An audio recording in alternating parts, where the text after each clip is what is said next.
नमस्कार। रक्त पित्त अध्याय सत्र 3 में हम प्रवेश कर रहे हैं। थोड़ा सा पुनरावलोकन कर लेते हैं। अब तक हमने देखा कि तरफ आगे बढ़ते हैं तो पहले चरक बताया, निदान कर लो आप, और निदान के बाद एक व्यवच्छेद है आपको। ये क्षीण बलमांस है या बलमांस अच्छा है तो क्षीण बलमांस। ये विवेक करने के बाद अगर अक्षीण बलमांस है तो उसका स्तंभन करते हैं रक्तपित्त, तो क्या समस्या आ जाती है और वहां आपको क्या करना चाहिए, तर्पण आदि क्रम क्या करना। अगर बहुदोष है तो आपको शोधन किस तरीके से करना चाहिए, और अगर क्षीण है, अवम्य है, या किसी कारणवश मूलतः क्षीण नहीं है पर किसी कारणवश क्षीण हुआ है या मांस क्षीण हुआ है, तो क्या करना चाहिए इसके बारे में कह दिया। अभी पिछली बार हमने देखा कि श्लोक क्रमांक 82 में कहते हैं कि कषाय योगैर विविधैर यथोक्तिर दीप्ते अनले श्लेष्मणि निर्जिते च।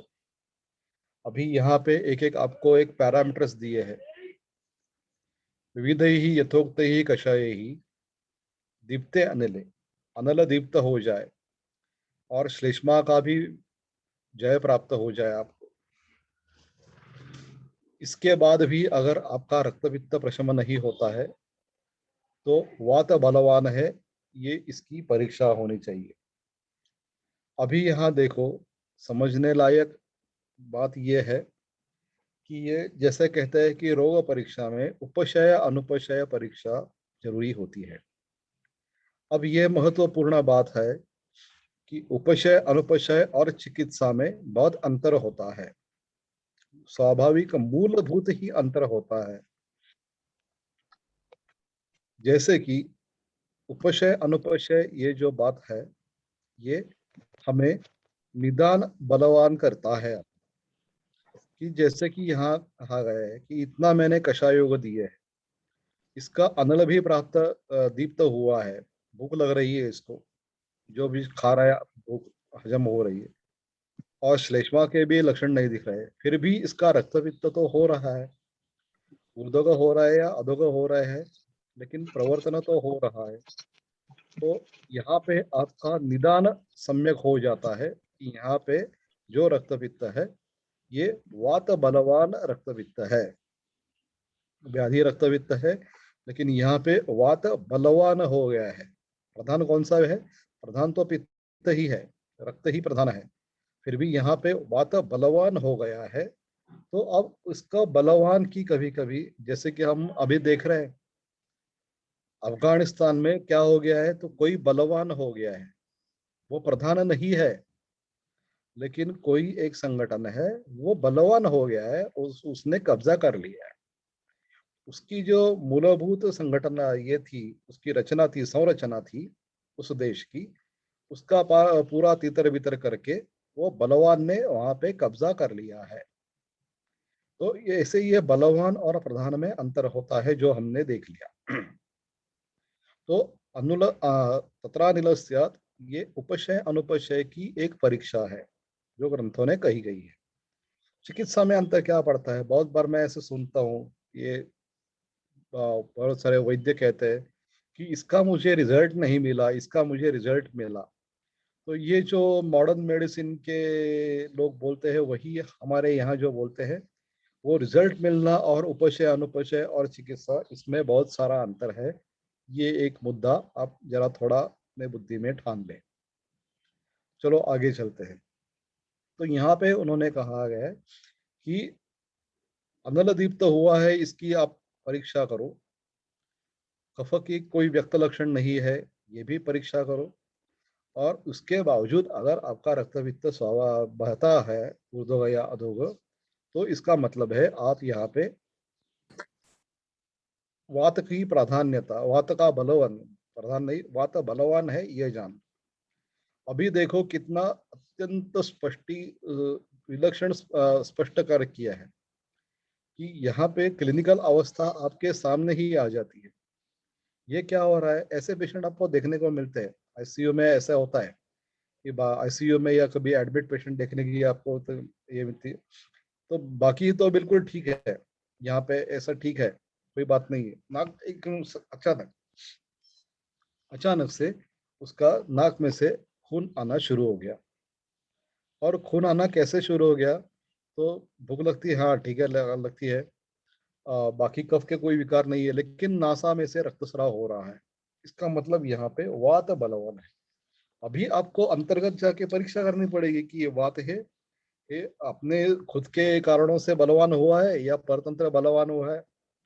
तो यहाँ पे आपको क्लिनिकली देखना पड़ेगा कि नासा मार्ग से जो रक्तस्राव हो रहा है वो सार्वदेहिक रक्तस्राव का है या कुछ अंतर्गत विकृति, कुछ इससे आगंतु विकृति हुई या निज विकृति है, ये सब तय करना पड़ेगा। ये तो अभी की बात नहीं है, क्योंकि अगर इसमें बैठ गया तो पूरा 1 घंटा इसमें ही निकल जाएगा। लेकिन ये महत्वपूर्ण बात है। तो आगे चलते हैं और वहां पे क्या करना। अभी एक समझने की बात यह है कि तत्रानिलस्यत अनुत्र कार्यम, जब चरक कह रहे हैं, ये सब जब चरक कह रहे हैं कि कषाय योग विविधेर यथोक्तेर दीप्त्यानले श्लेष्मणे निरजित यद रक्त वित्तम प्रशमम नहीं आती तत्रानिलस्यत अनुत्र कार्यम, ये जब जब चरक कह रहे हैं तो इसका मतलब है आगंतु विकृति यहाँ पे उनको अभिप्रेत नहीं है। ठीक है, जो निज विकृति है और वो एक कालानुक्रम है। रक्तपित्त का उद्भव हुआ है, रक्तपित्त के उद्भव के बाद आपने थोड़ी बहुत चिकित्सा की है, उसकी परीक्षा की है, चिकित्सा की है, फिर भी चिकित्सा से जो फल प्राप्त होना था उससे फल प्राप्त हो गया कि अग्नि की दीप्ति हो गई, कफ भी कम हो गया, लेकिन रक्तपित्त कम नहीं हुआ है, वो तो बहता आ रहा है। इसका मतलब है यहाँ पे वात बलवान है। ऐसी कंडीशन और भी हो सकती है, कब? जब परतंत्र वात प्रकोप होगा, और वो किससे हुआ? आगंतुक, कुछ लघुड़ प्रहार हुआ है या गिर गया है, और या जब से ज्यादा कुछ इम्पैक्ट हुआ है, एक्सीडेंट हुआ है, तो इसमें इसे रक्त प्रवृत्ति हो सकती है। लेकिन वो अलग बात है जब चरक कह रहे हैं। अगर सुश्रुत यही बात कहते हैं तो हमें वो थोड़ा रचना शारीरिक की विकृति की नजरिए से देखना पड़ता। अभी यहाँ हम देख रहे हैं कि क्रिया शारीरिक की विकृति के नजरिए से हम यहाँ पे देख रहे हैं। तो छागम पयस्यात परमम प्रयोगे गव्यम श्रुतम पंचगुणे जलेवा सशर्करम माक्षि संप्रयुक्तम विदारी गंधादि श्रुतम वा। अभी इतने जो विकल्प आए हैं, इसका आप टेबल करें तो आपको ये और थोड़ा आगे भी विकल्प आए, द्राक्षा श्रुतम, नागर कई ही श्रुतम वा। अभी यहाँ पे एक थोड़ा सा देख लीजिए, नागर कई ही। अभी नागर कई ही ये कौन सी विभक्ति है और इसका अर्थ क्या करना है? बला श्रुतम गोक्षर कई ही श्रुतम वा सजीवकम सर्षभकम ससर्पी वय प्रयोजम सितया श्रुतम वा। अभी इसमें जो विभक्ति है उसका कुछ अलग अर्थ होता है, ये तो आप मैंने बता दिया। उसके बाद भी 85 में आया है, शतावरी गोक्षरक ही श्रुतम वा श्रुतम पयो वा अपि अथ पर्णनीभिः रक्तम नियंताशु नियंति आशु विशेषदस्तु यत मूत्र मार्गा सरुजम प्रय। अभी एक एक थोड़ा सा बता रहा है कि मूत्र मार्ग से ज्यादा जा रहा है, तो ये आपको देखना पड़ेगा कि शतावरी गोक्षरक ही श्रुतम, ऊपर जो दिया है वो सामान्य प्रयोग दिया है, ये अत्र तत्रानिलसत अनुत्तर कार्यम। इसके अभी यहाँ पे एक मूत्र मार्ग का विशेष बताते हैं। उसके आगे विशेषतः विटपद संप्रयुक्त 85 श्लोक में बता दिया कि मूत्र मार्ग से अगर रुजा जाती है। अब ये मूत्र मार्ग से रुजा होने वाली सरुजम प्रयाति वो कौन सा रक्तपित्त? कषाय योगर विदर यथोक्त दीप्ते अनरे श्लेष्मण निर्जित यद रक्तपित्तम। अब जो दिखाई दे रहा है उसमें वात प्राधान्य है, वात बलवान है, ये समझ के मूत्र मार्ग की चिकित्सा करनी है।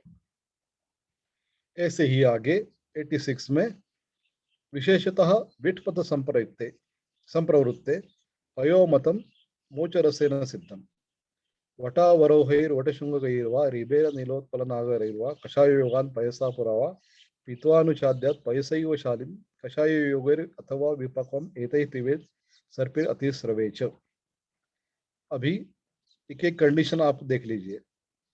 कि आपका पूरा रक्तपित्त का निदान हो गया, चिकित्सा हो गया, उसके बाद भी श्लेष्मा का निर्जित हो गया, उसके बाद दीप्त अनिल हो गया, फिर भी रक्तपित्त नहीं कम हो रहा है, और उसके बाद अगर ऐसा सब होने के बावजूद मूत्र मार्ग से रक्त आता है तो ये चिकित्सा दी है।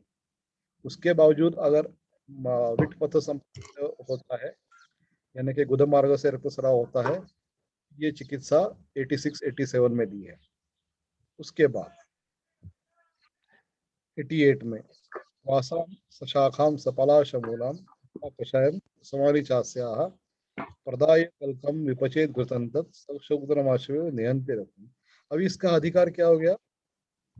तो एक सामान्य अधिकार पूर्व बता दिया है, यहाँ पे एक मूत्र मार्ग का और अतिस्रव का, विटपथ का, और यहाँ पे जो दिया है तो विटपथ का ही अधिकार हमें मानना चाहिए। समझ में? कि अभी तक नया अधिकार शुरू नहीं हुआ है, तब तक हम यही अधिकरण इसका कंटिन्यू करेंगे। उसके बाद 89, उसके बाद एक अलग अलग अधिकार शुरू होता है। कहाँ से पता चलता है? पित्त ज्वर नाशनानी सर्वाणी शस्त्रानि च रक्तपित्त। अभी ये पित्त ज्वर नाशनानी जितने भी तर्पेशी है वो रक्तपित्त है, ये पुनः एक बार सामान्य प्रयोग हो गया। यहाँ पे ये वासावृत का अधिकरण तो बता दिया मैंने कि विटपथ संप्रयुक्त है। तो अभी ये दोनों अधिकरण चल रहे हैं कि मूत्र मार्ग से भी और विटपथ से भी अगर ये बड़ा रक्त आ रहा है तो यहाँ पे आपको ये वासावृत का अधिकरण चल रहा है। उसके आगे पलाशवृत्त स्वरसेन सिद्धम, भी यहाँ पे ये थोड़ा, क्योंकि इसके फलश्रुति में बताया गया है पित्त ज्वर नाशनानी सर्वाणी शस्त्राणी च रक्तपित्ते। तो ये सर्वाणी शस्त्राणी जो ऐसा किया है वो सामान्य प्रयोग है। तो ये सामान्य प्रयोग होने के कारण अभी ये विटपथ और मूत्र प्रवृत्ति का अधिकरण समाप्त हो गया 89-90 में। ठीक है। सर्वाणी शस्त्राणी च रक्तपित्त, ऐसा एक सामान्य उपदेश करके यहाँ पे ठहरते। अभी आगे 91, अभ्यंग योग परिशेषणानि सेवा सेकावगाः शयनानि वेश शीतो विधिर्बस्ति विधानमग्रम पित्तज्वर यत् प्रशमाय दृष्ट तद्रक्तपित्ते रखिलेन कार्यम कालंच मात्रांच पुरा समीक्ष सर्पिर्गुणा ये च हिताक्षतेभ्यः स्ते रक्तयुक्तम शमयन्ति सद्य। अभी यहाँ की फलश्रुति जो दिया है उसमें कहा गया है कि पित्त ज्वर यद दिया है तो सब आप कर सकते हैं। कैसे? कालंच मात्रा को इसकी समीक्षा करके आप कर सकते हैं। उसके बाद जो सर्पिर गुण जो दिए दिए हुए हैं शतक चिकित्सा में, उसका भी आप इस्तेमाल कर सकते हैं। अभी ये दोनों भी सामान्य प्रयोग हो गया, लेकिन उसका एक डिस्क्लेमर है कि कषाय योग विविध ऋतुक्ति दीप्ते अनिले श्लेष्मणि निरीजिते च यद रक्तवित्तम प्रशमन नहीं आती तत्र अनिल स्यात् अनुत्र कार्यम। तो वात बलवान है ये समझकर उसका निश्चय करके ये सब सामान्य और विशेष चिकित्सा बताई गई है। आगे चलते हैं। कफानुबंधे रुधिरे सपित्ते, अभी ये 93 श्लोक है। कंठागते स्यात् ग्रथित प्रयोग, कंठ में आ गया है ग्रथित रक्त। तो ये पहले दो में जो आपने देखा कि 85, 86, 87 में इसमें कहा गया है कि अधोग की चिकित्सा मूत्र मार्ग और विटपथ मार्ग से। अभी यहाँ पे बताते हैं कि कंठागते स्यात् ग्रथिते प्रयोग कफानुबंधे रुधिरे सपित्ते। अभी अनुबंध है। पिछली बार उन्होंने कहा कि जब वात बलवान होता है तब क्या करना। अभी यहाँ बता रहे हैं कि कफ का अनुबंध हो तो क्या करना, अनुबंध होता है तो क्या करना है।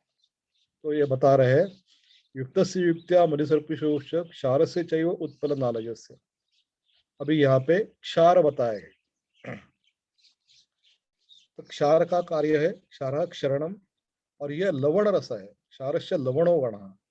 तो ये लवण रस आपको इस्तेमाल करना होगा, लेकिन कैसे करना है? कफानुबंधे रुधिरे सपत्ते, अगर कफ का अनुबंध है और इतना अनुबंध है कि कंठ से ग्रथित हो गया है, तभी आपको क्षार का इस्तेमाल करना। और वो भी देख लीजिए आप, उत्पल नाल जैसे कमल का नाल, मृणाल, पद्मोत्पल, केशर। अभी एक थोड़ा सा ऑफबिट है पलाश क्षार, प्रियंगु क्षार, मधुकस्य तथा असनस्य। अभी ये वनस्पति आप देख लीजिए, ये जो मृणाल है या पद्म है, उत्पल है, उत्पल नाल है, ये सब इनका अधिवास है पानी। तो इसका थोड़ा सा विश्लेषण आपको करना है कि ये कौन सी वाली वनस्पति बताई है, तो इनका एक अधिवास का विश्लेषण आप कर लीजिए। तो उसके अधिवास के करने के बाद आपको उनका स्वभाव पता चलेगा कि उत्पल नाल जो है, मृणाल है, पद्मोत्पल है, पद्मोत्पल केशर है, तो उनका स्वभाव क्या है, और पलाश, प्रियंगु, मधुप, असन, इनका स्वभाव क्या है। तो ये आपके लिए एक थोड़ा सा अध्ययन का, एक थोड़ा सा बारकावी का विषय रह जाता है। आगे चलते हैं। शतावरी अधिकृत। अभी यहाँ पे शतावरी दाड़िमत इंतिड़ीकम काकोली मेदे मधुकम विदारिम पिष्ट्वा च मूलम फलपूरकस्य घृतं पचेत् क्षीर चतुर्गुण ज्ञः कासज्वरानाः विबन्धशूलं तदर्थवित्तं च घृतं निहन्यात् यत् पंचमूले रथ पंचवीर्वा सिद्धं घृतं च तच्च तदर्थकारी। अभी इसमें कुछ विशेष बताने लायक तो है नहीं, लेकिन थोड़ी सी एक बात बता देता हूँ। अभी इतने जो दिए हुए हैं, कास ज्वर अनाह विबंध शूलम तद रक्तवित्तम च घृतं निहन्यात्, रक्तवित्तम, कास ज्वर अनाह विबंध शूलम रक्तवित्तम, ये जो तत्घृतम निहन्यात्, ये सब कम कर देता है। अभी यहाँ ऐसे बात है कि मुख्यतः इसका अधिकार है रक्तवित्त। तो रक्तपित्त के साथ अगर कास है, ज्वर है, आना है, विबंध शूल है, तो ये आपको ये घृत बहुत ही उपयुक्त है। अन्यथा ऐसे भी कास, ज्वर, आना, विबंध शूल में ये घृत आपको पर्याप्त है, समुचित है, ऐसा इसका अर्थ होता है। चलो थोड़ा आगे चलते हैं। कषाय योगा 97।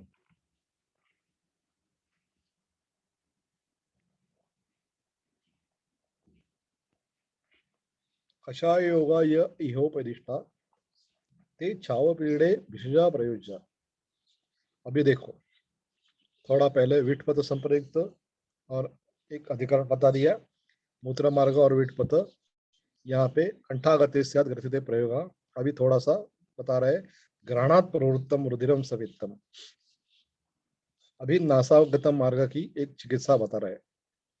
कषायोगा ये इहोपदिष्टा ते चावपीड़े विषया प्रयोज्य ग्रहणात् प्रवृत्तम रुधिरम सवित्तम यदा भवेत् निसृत दुष्ट दोषम। जब नासा से प्रवृत्त होने वाला रुधिर पित्त सहित है, और जब होता है वो निसृत दुष्ट दोषम, दुष्ट दोष है, जब दोषेन दुष्टम दुष्ट दोषम, ये जो रक्त है वो दोष से दुष्ट है।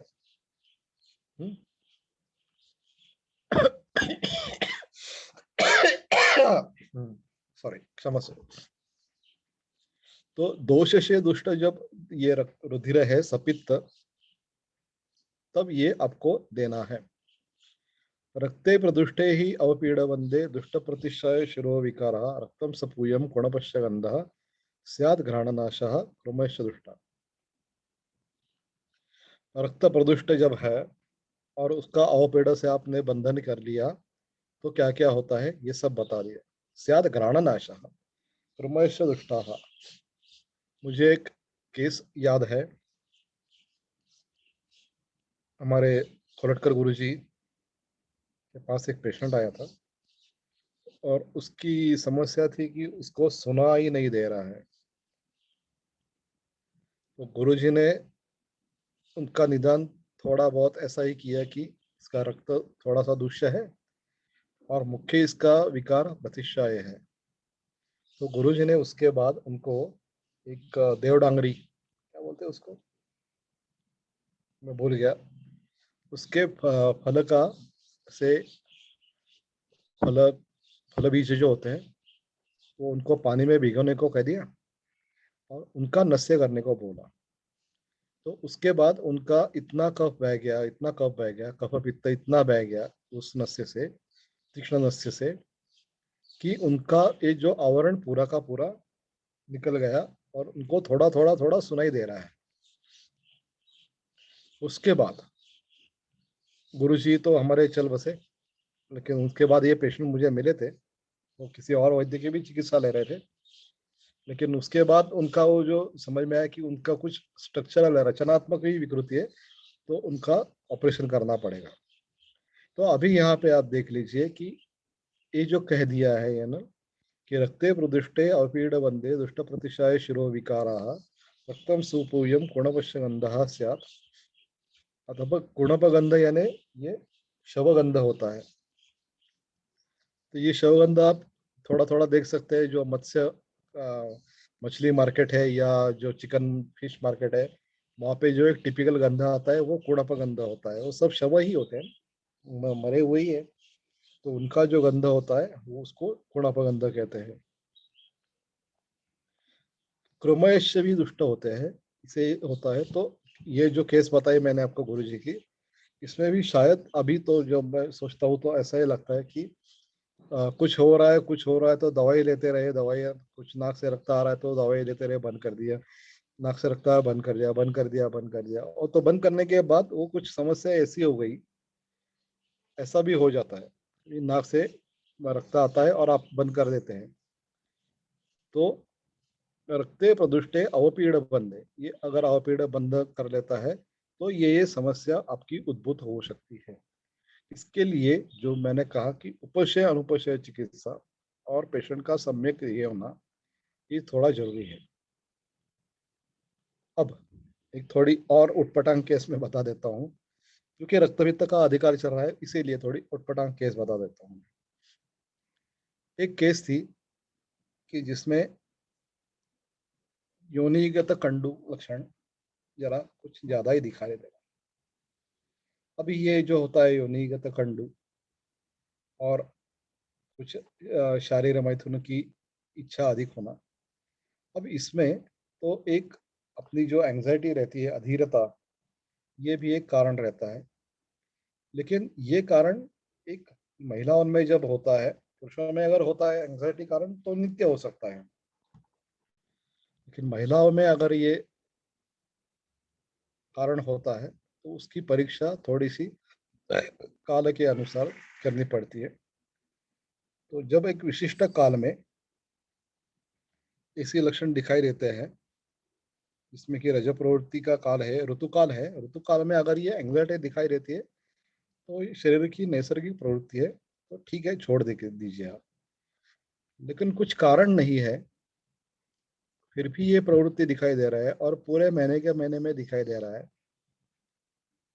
कि अति कंडु, योनि कंडु और मैथुन की अत्यधिक इच्छा। इसका मतलब यहाँ पे आपको थोड़ा सा अलग ढंग से सोचना पड़ेगा। ये रूटीन चिकित्सा नहीं, ये रूटीन निदान नहीं है। तो मुझे एक रक्त के अधिकार से ही अभी अभी याद आया, थोड़ा सा अभिमानगम नहीं हो रहा है, फिर भी सुन लीजिए। तब मुझे एक श्लोक वहाँ पे मालूम था कि रक्त जहाँ कुर्मयः सूक्ष्म मृदुमुद्योर शक्तया स्मर सद्मसु गंडोतिम जनयंती यथावल।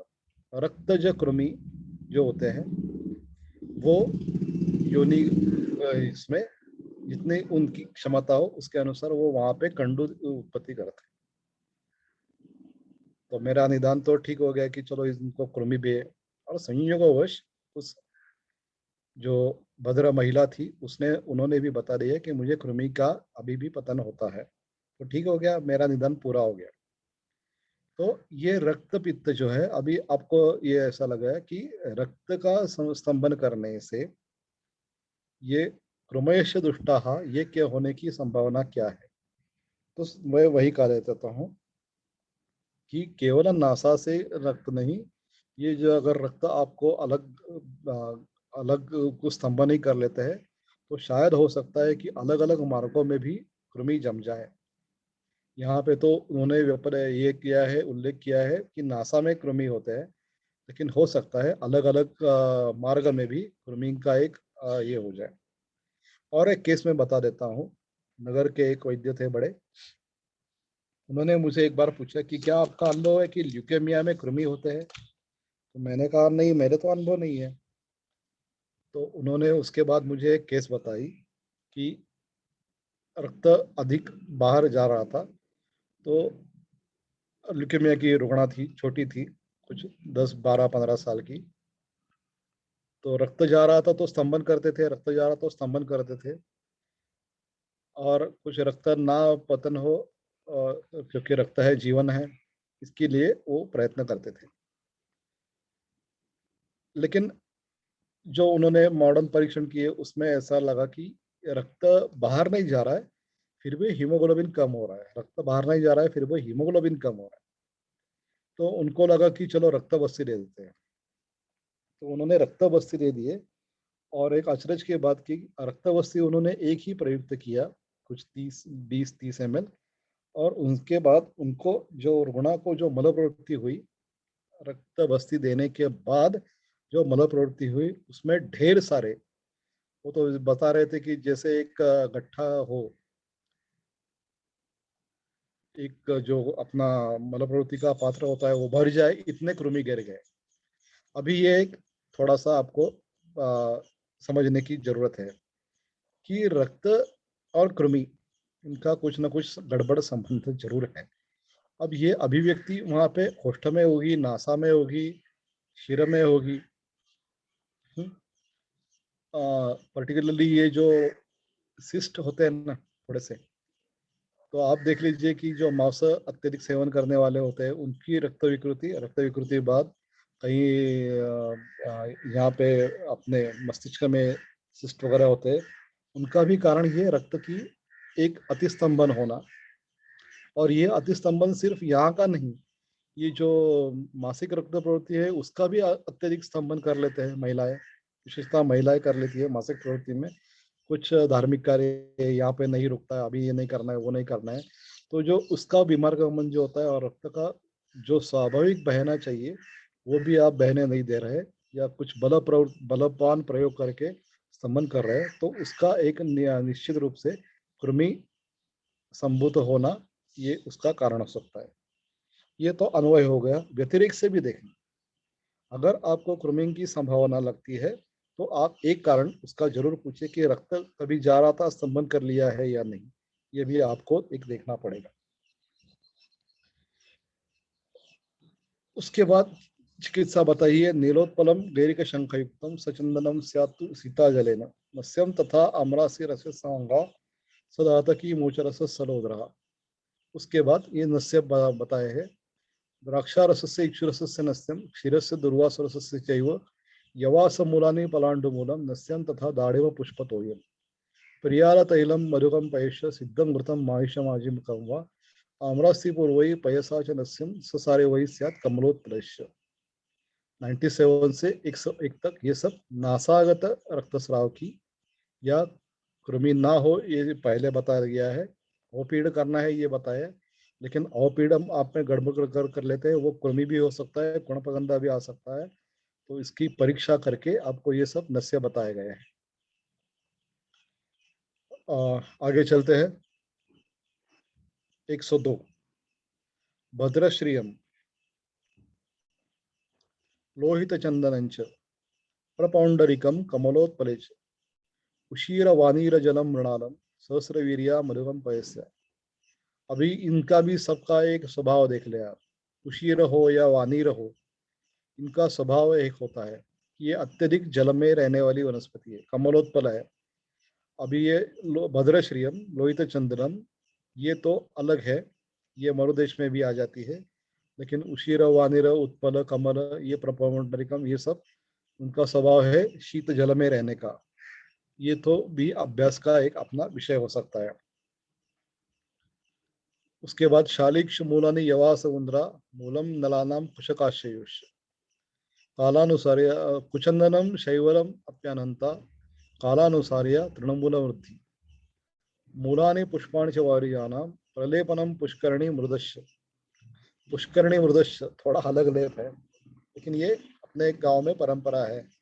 रक्त बहता है तो एक पुष्करणी का मृदा जो होती है मट्टी, उसका लेप कर लेते हैं। कषाय वृक्षा शिशिराश्च सर्वे प्रदेह कल्पे परिषेचन च तथा अवगाहे घृततैल सिद्धु रक्त सिद्धौ रक्तस्य पित्तस्य च शांतिमिच्छं भद्रश्रियादिनी वृषक प्रयुज्यात् धारागृहं भूमिगृहं सुशीतं वनंच रम्यम जलवात शीतम वैदुर्य मुक्ता मणिभाजनानाम। अभी यहाँ पे एक थोड़ा और एक अलग ही मुद्दा आ जाता है। विदुर्य मुक्ता मणि भाजन, तो ये नित्य प्रयोग की विधि है। भाजन यानी उसके पात्र में ही पानी पी ले, उसके पात्र में ही दूध पी ले, उसके पात्र में ही वैदुर्य या मुक्ता या मणि स्पर्शश दाहे शिशिराम्बुशीत। ये अलग बात है, थोड़ी सी भाजन का इस्तेमाल किया है। पत्राणि पुष्पाणि च वार्याणां क्षमं च शीतं कदली दलानि प्रच्छादनार्थम शयनासनानां पद्मोत्पलानां च दलाः प्रशस्ता। प्रच्छादनार्थम शयन आसनानां, बैठना है या शयन करना है, उसके आगे जो प्रच्छादन डालना है वहां पे ये सब बताया गया है। उसके आगे कहते हैं प्रियंगुका चंदन रूषितानां प्रिय स्पर्शा प्रियाणां च वरांगनानां दाहे प्रशस्ता। दाह जब होता है तो ये सब प्रियंगु का चंदन रूषितानां स्पर्शा प्रियाणां च वरांगनानां, प्रिय व्यक्ति का, छोटे बच्चे हो या अपनी जो वरांगना पत्नी हो, उसका स्पर्श अच्छा रहता है। इसे कहा गया है दाहे प्रशस्ता सुजला सुशिता पद्मोत्पलांच कलापवाता। कलापवात, ये थोड़ा सा फैन जिसको कहते हैं वो है कलापवात। सरित गदानां हिमवद्दरीणां चंद्रोदयानां च कमलाकरणां मनोनुकूला शिशिराश सर्वा कथा सनक्तम समयंत्री पित्तम। ये थोड़ा सा अद्रव्य उपचार सब बताए गए हैं। और उसके बाद तत्र श्लोकों को कहा गया है। तो इस तरीके से एक चरक की चिकित्सा का एक पूरा का पूरा एक ये हो गया। अभी ऐसे करते हैं, एक 2 मिनट के लिए ब्रेक, 5 मिनट का ब्रेक लेते हैं और उसके बाद इस पूरे अध्याय की एक समीक्षा करके। तो अब तक हमारा ये चरक चिकित्सा का अध्याय रक्तपित्त का पूरा हो गया। जैसे कि मैंने पहले ही कहा था कि यहाँ पे सुनने वाला कौन है, इसकी एक मैंने परिभाषा कर ली है कि जिनके ग्रेजुएशन हो गया है, एमडी कर रहे हैं या उसके आगे चल रहे हैं, इन सब लोगों के लिए मैं व्याख्यान दे रहा हूँ। तो कुछ गृहीतक मेरे रहेंगे, चरक पढ़ा है, कुछ किमान व्याकरण का ज्ञान है, मैं कुछ जो तंत्र युक्ति बता रहा हूँ उन शब्दों से परिचय है, ये सब मैं गृहित कर रहा हूँ, गृहित है मेरा। और पेशेंट देख रहे हैं, ये भी मेरा गृहित है। अगर ये सब जूनियर लोगों को बताना पड़ेगा तो रक्तपित्त का पेशेंट कैसे आता है, कैसे देखना पड़ता है, दर्शन परीक्षा क्या होती है, स्पर्शन क्या होता है, ये सब बताना पड़ेगा। तो वो अभी जरूरत नहीं है। श्रोतृ वर्ग एक अलग है, इसलिए नहीं बताता। उनको बताया तो अलग से बताऊंगा, उनको निदान पढ़ाऊंगा, ना कि चिकित्सा पढ़ाऊंगा। उनको निदान पढ़ाना पड़ेगा। तो यहाँ पे हम लोग चरक की चिकित्सा का, जो चरक चिकित्सित कहा गया है, उनकी ताकत कहाँ पे है, कैसे वो एक सिस्टमाइज अप्रोच उनका होता है। चरक एक लॉजिकल थिंकिंग होता है। ऐसे लगता है जब चिकित्सा स्थान पढ़ते हैं तब, अरे ये तो एक स्टेप दूसरी स्टेप तीसरी स्टेप, ये सब जैसे गणित बताते हैं ऐसे ही ये सब चल रहा है। अब हम लोगों को जो अभी पढ़ रहे हैं, जैसे मेरे उम्र के लोग हैं या कुछ एमडी कर रहे हैं, छोटे बच्चे हैं, जूनियर लोग हैं, छोटे बच्चे नहीं है, जूनियर लोग हैं, तो उनको क्या करना चाहिए कि इनका एक चरक चिकित्सा अध्याय पढ़ने के बाद अपने दिमाग में रक्तपित्त का पेशेंट देखने का एक प्रोटोकॉल बनना चाहिए और एक ऐसी फ्रेमवर्क कि जो कभी भी पूछी जाए कि आए रक्तपित्त चिकित्सा करनी है तो आप एक सिस्टमाइज अप्रोच से वहां पे चले जाए, ताकि आपको कंसल्टेंट कहा जा सकता है। नहीं तो हम लोग देखते हैं आयुर्वेद में कि लाक्षणिक चिकित्सा का ही हमारा एक उद्दिष्ट रहता है, और जो कुछ उटपटांग निदान करते हैं लोग या जिस तरीके से निदान करते हैं, वो तो मेरे समझ के बहुत बार बाहर ही होता है। अभी मैं जो देख रहा हूँ, बहुत लोगों को मैंने पूछा कि कोरोना के बारे में आपका निदान क्या है, तो कोई निदान की बात ही नहीं करता। सब लोग नहीं, हमने ये इस्तेमाल किया, ये इस्तेमाल किया, इससे वो आईसीयू से बाहर आ गया, इससे वो आईसीयू से बाहर आ गया, वो तो वेंटिलेटर पे था, बहुत बड़ी बात है। लेकिन चिकित्सा जो आपने जरूर की, निदान क्या किया था? तो निदान किया ही नहीं था, या जो भी किया था नहीं किया तो बताइए। नहीं किया था, यादृच्छिक चिकित्सा दी थी, उसमें कोई आपत्ति नहीं है। अगर आपकी चिकित्सा यादृच्छिक है तो कोई उसका परार्थानुमान करने को कहेगा नहीं।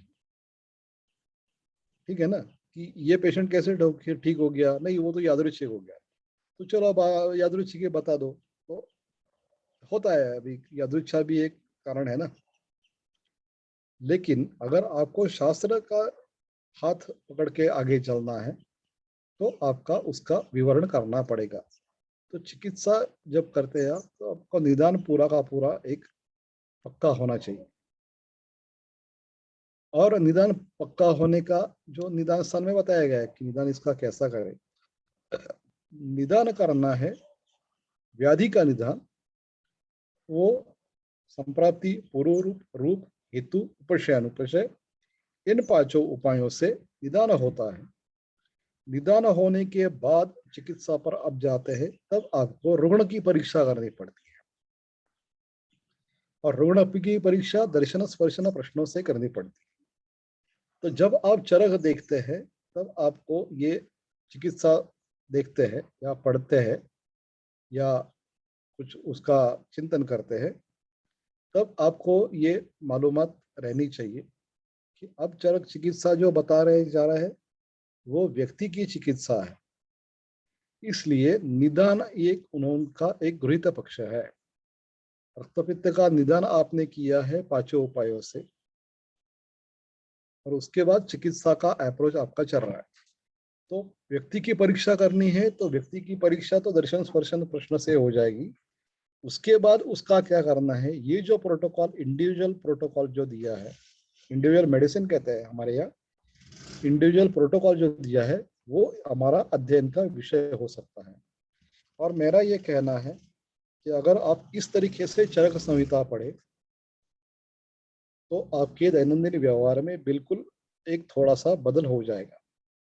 अभी ऐसा है, एक बात है, स्पष्ट है कि ग्रंथों में जितने भी दवाइयाँ दी है उस पद्धति से आपको वो सब मिलेगी या उसी अवस्था में आपको पेशेंट आएगा, ये तो कह नहीं सकते। जैसे कि हम लोग कुछ शस्त्र विद्या सीखते हैं तो उसके एक ठराव कुछ तय किए हुए एक ये होते हैं, शस्त्र के आघात होते हैं। अभी अपनी जो पारंपरिक शस्त्र विद्या है उसमें 6 प्रकार के आघात होते हैं। ये जो फिलिपीनी शस्त्र विद्या है उसमें कुछ 12 प्रकार के 10 या 12 प्रकार के आघात होते हैं। हमारे भारतीय परंपरा में कुछ अलग आघात होते हैं। दंड के अलग आघात होते हैं, खड्ग के अलग आघात होते हैं, गदा के अलग आघात होते हैं। तो ये सब, तो जब ये करते हैं, अपना दैनंदिन अभ्यास करते हैं, तब इन्हीं का क्रम चलता है। क्या करते हैं, समझो एक खड्ग का भेद है, भेद यानी अपना जो स्टर्नम है, स्टर्नम पर एक तड़ाका लगाना, खड्ग का भेद भेद करना, यानी इतना जोर से मारना खड्ग कि स्टर्नम के नीचे वाला जो पार्ट है उसमें भेद हो जाए और हृदय तक उसका वो खड्ग पहुंच जाए। इसको कहते हैं खड्ग। भेद भेद कहते हैं, भेद वार कहते हैं। तो करते रहते हैं। हमारा एक दोस्त थे, उन्होंने तो एक पेड़ का एक पेड़ पर वो अभ्यास करते थे भेद का। तो उन्होंने उस पेड़ को बड़े बरगद का पेड़ या चिंसा का पेड़, शायद मालूम नहीं मुझे, लेकिन उस पेड़ को पेड़ को भेद का सराव कर कर करके उन्होंने ये पूरा एक छिद्र बना दिया था।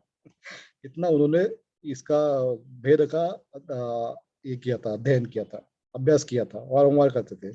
आधा आधा घंटा भेद ही मारते थे, आधा आधा घंटा भेद ही मारते थे। अब ये किस लिए?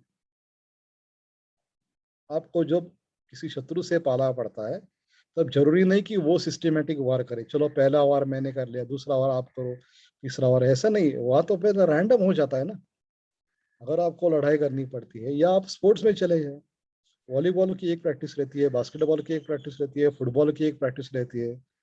तो फुटबॉल में आपको ये स्ट्रेट किक मारनी है, क्या एंगुलर किक मारनी है, दाएं पैर से मारनी है कि बाएं पैर से मारनी है, ये तो आपको उसी समय तदाद में तय करना होता है। लेकिन जब आप सराव करते हैं तब ये सब पूरा कि चलो अभी ये क्या करना है कि दाहिने पैर से ऐसी थोड़ी सी फ्लैट किक का सराव करते हैं। वॉलीबॉल करते हैं तो टॉस का सराव करते हैं, कितना ऊंचा जाना चाहिए। हमारे गुरुजी जो वॉलीबॉल के थे वो बता देते थे, तीसरी मंजिल तक आपका टॉस जाना चाहिए, यानी कि टॉस यानी सिर्फ उंगलियों से बॉल को ऊपर ढकेलना।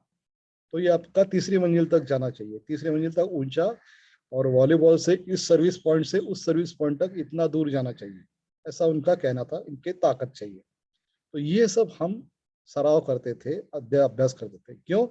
क्योंकि जब एक्चुअली यहाँ पे जाना पड़े तब आपकी ये पूरी की पूरी तैयारी। तो उसी तरीके से चरक आपको पढ़ना चाहिए। कैसे पढ़े? कि अरे चरक ने चिकित्सा स्थान में ये प्रोटोकॉल दिया है, रक्तपित्त का यह प्रोटोकॉल दिया है, गुल्म का यह प्रोटोकॉल दिया है। आपके पास रक्तपित्त और गुल्म दोनों का भी पेशेंट उपद्रव स्वरूप रक्तपित्त है, ऐसा गुल्म भी आ सकता है, जिसका उपद्रव गुल्म है ऐसा रक्तपित्त भी आ सकता है। तो यहाँ पे क्या करना है, इसके लिए जो एक ग्राउंड वर्क करना पड़ा है। मिलिट्री में कहते हैं कि more you sweat in peace less you bleed in war. आप शांतता काल में जितना अपना ये स्वेटिंग करोगे उतना आपका रक्त कम बहता है वॉर में। हुँ? ये तो इसीलिए चरक पढ़ना है, रोज चरक पढ़ना है, रोज चरक पढ़ना है। क्यों पढ़ना है? क्योंकि more you sweat in peace, आपको घर्म प्रवृत्ति जितनी अधिक हो शांतता काल में, तब आपका युद्ध में रक्त कम बहता है। बड़ा अच्छा ये स्लोगन है या वाक्य है, more you sweat in peace less you bleed in war. इसीलिए चरक पढ़ना है आप। अब थोड़ा सा ये तो थोड़ा सा ऐसे ही बता दिया, पहला ही सत्र है तो जरा थोड़ा बताना पड़ता है। अभी इसी पद्धति से अब हम जब समापन की ओर जा रहे हैं तो एक उसका संगति देख लेते हैं, चरक चिकित्सा की इसके संगति, और उसके बाद रक्तपित्त का प्रोटोकॉल क्या बनाया हुआ है उसका देख लेते। तो ये सब बनने के बाद अगर आपके पास कंप्यूटर है या जैसे कागज पेन है तो बैठ लीजिए और कहे कि स्टेप 1 रक्तपित्त का निदान करें। आपके पास पेशेंट आता है तो रक्तपित्त का निदान करें, और रक्तपित्त है ऐसा कंफर्म होने के बाद आगे बढ़ना है। अगर ये रक्तपित्त व्याधि नहीं है तो क्या है, ये उपद्रव स्वरूप है, या ये किसी और का उधर का है, या ये किसी है तो जो मूल व्याधि है उसकी चिकित्सा करनी चाहिए। ये नासागत रक्तस्राव है तो आपको कंफर्म करना पड़ेगा कि ये रक्तपित्त व्याधि है। अगर आगंतु से कुछ इम्पैक्ट हुआ है और नासा से रक्तस्राव हो रहा है तो ये रक्तपित्त व्याधि नहीं है।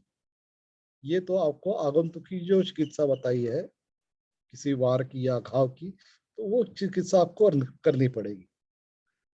तो मूलभूत उनका गणित क्या है कि रक्तपित्त निदान करें। निदान कैसे करते हैं? उसके अपने कारण होने चाहिए, हेतु अपने होने चाहिए, एक संप्राप्ति होनी चाहिए, एक नियत पद्धति से उसका व्याधि का मैनिफेस्टेशन दिखना चाहिए। कुछ कारणों से अच्छा लगना चाहिए, कुछ कारणों से लक्षण बढ़ने चाहिए, उपशय अनुक्षय बोलते हैं। उसके कुछ पूर्व रूप थे या नहीं थे, बलवान थे नहीं थे, और ये रूप है। इतने पांचों उपायों से अब जब हम रक्तपित्त का निदान करते हैं, ये अपनी पहली स्टेप है। उसके बाद आपको करना है कि स्वतंत्र परतंत्र विचार उसी में अंतर्भूत है। ये निदान तो हो गया रक्तपित्त का, अभी ये स्वतंत्र है या परतंत्र है?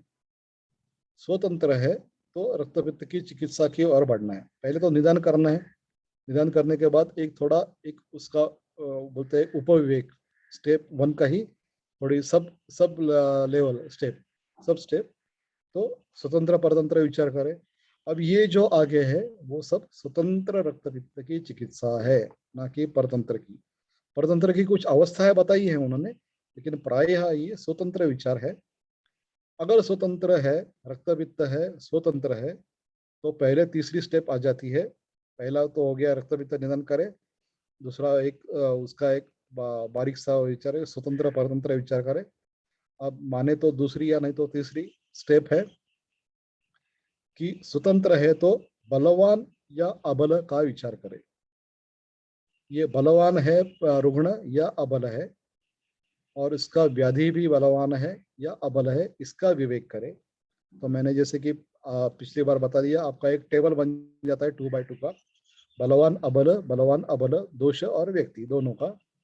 ये बन जाने के बाद आपको अगर बलवान है तो क्या क्या करना है।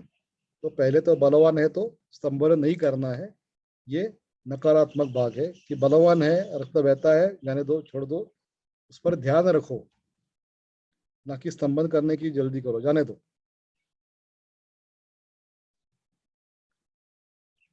और अगर बलवान नहीं है तो क्या क्या करना है। अबल है, अबल है तो क्या क्या करना है। उसके बाद एक स्टेप आ जाती है, किसी कारणवश अगर इसका बल क्षीण है तो। अभी इसमें थोड़ा सा अंतर है कि परतंत्र जो है रक्तपित्त वो अलग है, और स्वतंत्र रक्तपित्त होने के बाद जिसका किस कारणवश बल क्षीण हो गया है वो पेशेंट अलग है। फिर एक बार बता दें, अगर ये परतंत्र रक्तपित्त है तो वो अलग बात है, लेकिन ये स्वतंत्र रक्तपित्त होने के बाद पेशेंट तो बलवान है, लेकिन किस कारणवश वैद्य की उपेक्षा हो गई या पेशेंट ने ही कुछ उटपटांग कर लिया, इस कारणवश हो सकता है ना बल का उसका क्षीण हो। तो ऐसे क्षीण बल हो गया है तो क्या करना है ये समझे। ये आपकी और एक स्टेप है। अगर आपकी रक्तपित्त की चिकित्सा करने के बावजूद कफ का कफ का एक उसका जय करने के बावजूद आपका अनल दीप्त हो गया है, उसके बावजूद भी रक्त नहीं अगर थम रहा है, तो वहां पे आप जान दे ये वात बलवान है। और उसके वात बलवान होने के बाद क्या करना है ये भी चिकित्सा दी है। और ऐसे बलवान वातों में अगर वो मूत्र पथ से जाता है या मल पथ से जाता है या नासा पथ से जाता है या किसी ग्रथिते प्रयोग अगर अपने गले में ही अटक जाता है ग्रथिते प्रयोग तो क्षार करना है। ऐसे सब प्रोटोकॉल ये दिए हुए हैं। तो देख लीजिए कि कितना सिस्टमेटिक अप्रोच इन्होंने दिया हुआ है। तो जैसे कि अगर हम इसका मैप कर सकते हैं, क्या आप बिल्कुल कर सकते हैं कि पेशेंट आता है पहले तो क्या करें, पहले उसका निदान करें, स्टेप 1।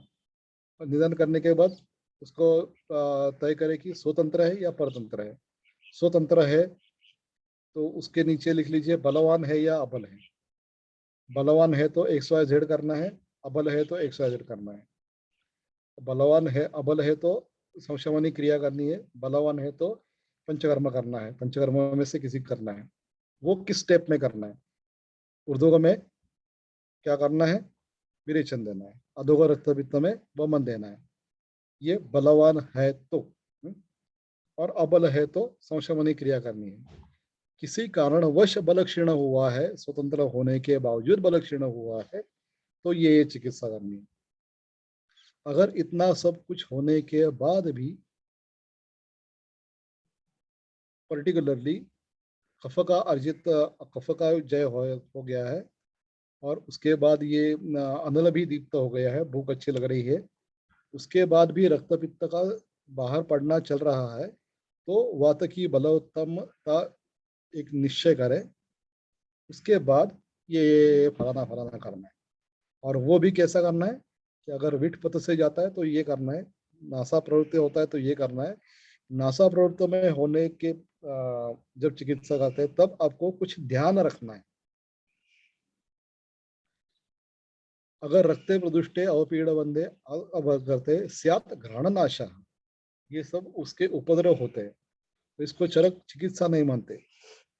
हाँ? प्रयोग ऐसा होना चाहिए कि अन्य प्रयोग, अन्य कुछ कारणों की उत्पत्ति नहीं होनी चाहिए। इसलिए ये एक आपको डिस्क्लेमर बताया गया है कि कितना करें कितना करें। अभी मैं कुछ देखता हूँ कि पाचन का इतना अतियोग होता है, इतना अतियोग होता है कि कभी कभी मुझे डर लगता है पेशेंट जब देखता हूँ तो, कि नहीं ये पाचन नहीं करो, पाचन नहीं करो, तिक्तर से दो, तिक्तर से दो, परम तिक्त रूपाचरता। अभी ये कहाँ पे आया है सूत्र, कहाँ पे इस्तेमाल करते हैं, लेकिन पाचन का इतना अतियोग कभी कभी कर लेते हैं। अन्य वैद्यों से जब पेशेंट आ जाते हैं, पाचन का चल रहा है, 8 दिन हो गए, 15 दिन हो, 15 दिन पाचन करता है, जरूरत हो जो जरूर करनी चाहिए, लेकिन अतियोग नहीं करना चाहिए। हाँ, वमन का अतियोग देखा है, वो विरेचन का अतियोग देता है, चल रहा है चल रहा है, पेशेंट ले रहा है। एक किसी वैद्य का मैंने सुना था कि यष्टिका फान उसके पेशेंट ने 42 लीटर्स लिया, 42 42 लीटर यष्टिका फांट उन्होंने कंज्यूम कर लिया था। मैंने सोचा शरीर में प्राकृत कफ तो होता है 4 अंजलि, विकृत कफ कितना होगा?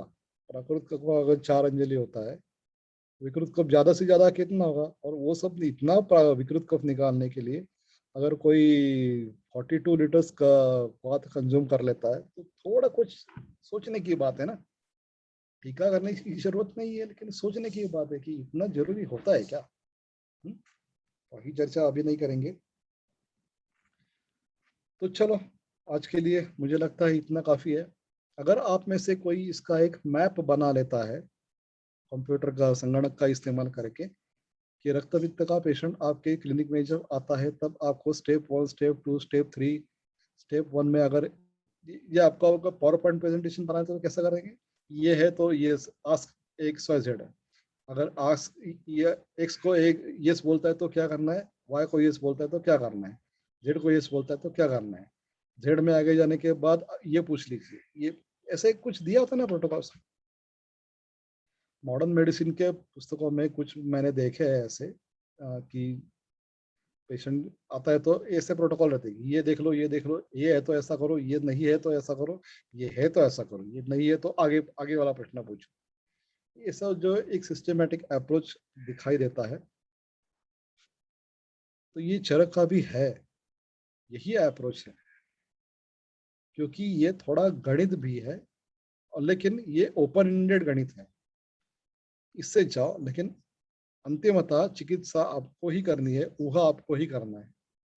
लेकिन आपके दिमाग में अगर एक फ्रेमवर्क बैठ जाता है तो ऐसी जरूरत नहीं है कि उसी फ्रेमवर्क से आप जाए। आप वो फ्रेमवर्क तोड़ भी सकते हैं, लेकिन फ्रेमवर्क पता ही नहीं और अपनी मर्जी से ही कुछ तो भी किया, इसका मतलब ये यादृच्छिक चिकित्सा होती है। तो चरक जी का कहना है कि यादृच्छिक चिकित्सा मत कीजिए, फ्रेमवर्क समझ लीजिए, फ्रेमवर्क समझ लीजिए, सिस्टम समझ लीजिए। सिस्टम समझने के बाद आपको तोड़ने की अनुमति है बिल्कुल। जैसे कि गर्भिणी को बस्ती नहीं देते, देते हैं ना कभी भी व्यवहार में, अगर इतना बात प्रबल हो कि और कुछ गड़बड़ है, विबंध है, तो बिल्कुल बस्ती दे देते हैं ना, कोई उसमें आपत्ति नहीं है। लेकिन कब आपको देना है ये आपको मालूम ही नहीं है, या इसमें देना नहीं है मालूम नहीं है, और ये आपको पता ही नहीं, और आपने यादृच्छिक की बस्ती दे दिया, तो सब कुछ गड़बड़ हो सकता है।